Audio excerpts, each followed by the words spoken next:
ఈమెకి కనీసం సిగ్గు శరము ఏమీ ఉండదు. ఒక అబద్ధాన్ని ఎంత అందంగా చెప్తుందంటే. నమస్తే ఫ్రెండ్స్, నా పేరు తులసి చంద్ర. మన దేశంలో దళితులు వాళ్ళకు నచ్చినా నచ్చకపోయినా ఇక మీదటి నుంచి నిర్బంధంగా హిందూ మతంలోనే ఉండి తీరాలి. ఒకవేళ వాళ్ళు వేరే మతంలోకి మారాలి అంటే అది సిక్కు మతంలోకి మారచ్చు, లేకపోతే బౌద్ధంలోకి మారచ్చు, కానీ ఎట్టి పరిస్థితుల్లోనూ క్రిస్టియానిటీలోకి కానీ ఇస్లాంలోకి కానీ మారడానికి వీల్లేదు. ఒకవేళ మారితే వాళ్ళప్పుడు దళితులు కాకుండా పోతారు. వాళ్లకు ఎలాంటి హక్కులు రిజర్వేషన్లు ఉండవు. 2026 మార్చ్ 24వ తేదీన సుప్రీంకోర్టు పెను ప్రకంపన లాంటి ఈ తీర్పిచ్చింది. ఇది భారతదేశంలో ఉన్న కోట్లాది మంది దళిత క్రైస్తవుల జీవితాల్లో ఒక భారీ భూకంపం లాంటి తీర్పు. ఎవరైతే షెడ్యూల్డ్ క్యాస్ట్ ఎస్సీలు ఉన్నారో వాళ్ళు మతం మారితే వాళ్ళకి ఎస్సీ రిజర్వేషన్ పొందే హక్కు ఉండదని చెప్పేసి సుప్రీంకోర్టు చెప్పింది. సుప్రీంకోర్టు కాదు, కాన్స్టిట్యూషన్ ఆఫ్ ఇండియా చెప్పింది. 1950లో కాన్స్టిట్యూషన్ ఆర్డర్ ప్రకారము ఓన్లీ ఎస్సీ షెడ్యూల్డ్ క్యాస్ట్ ఉన్నారో వాళ్ళు హిందూ మతంలోనే అంటరానితనం ఉంది కాబట్టి హిందువులకు మాత్రమే ఎస్సీ రిజర్వేషన్ ఇస్తున్నాము అని చెప్పేసి 1950లో వచ్చిన ఆర్డర్, అది కాన్స్టిట్యూషన్ ఆర్డర్.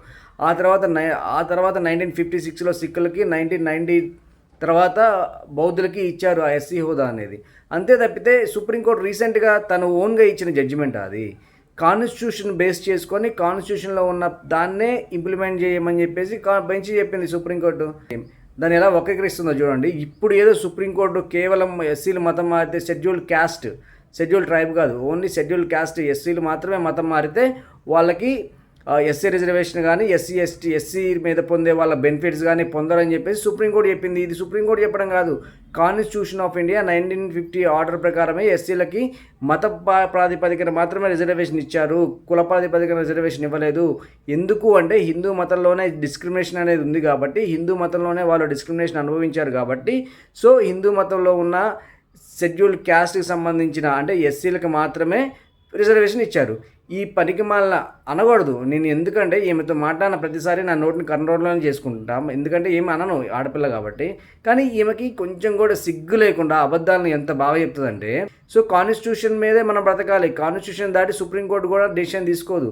పార్లమెంట్ కూడా కాన్స్టిట్యూషన్ కాదని కొన్ని బిల్లులు పాస్ చేస్తే సుప్రీంకోర్టు కొట్టేస్తుంది. సో కాన్స్టిట్యూషన్లో ఉన్నదాన్నే మనం పాటించాలి. అంతే తప్పితే ఇప్పుడేదో సుప్రీంకోర్టు జడ్జిమెంట్ ఇచ్చినట్టు, ఇప్పుడేదో సుప్రీంకోర్టు కావాలని ఎవరైతే షెడ్యూల్డ్ క్యాస్ట్ ఎస్సీలు ఉన్నారో వాళ్ళకు మతం మారితే వాళ్ళకి రిజర్వేషన్ ఇవ్వట్లేదు, దళితులు ఇలానే ఉండిపోవాలని చెప్పి సుప్రీంకోర్టు చెప్పింది అని చెప్పి సాక్షాత్ ధర్మాసనాన్ని కూడా ఏమైనా నెగిటివ్ చేసే ప్రయత్నం చేస్తుంది. ఈమెని ఫాలో అయ్యేటోళ్ళు అరే కొంచెమైనా చూడండి రా బాబు, అసలు ఏం చెప్తుంది. చేతిలో ఫోన్లు వచ్చినాయి కదా, కాన్స్టిట్యూషన్ ఉంటుంది కదా, మీరు కాన్స్టిట్యూషన్ కొనుక్కోవాల్సిన అవసరం లేదు.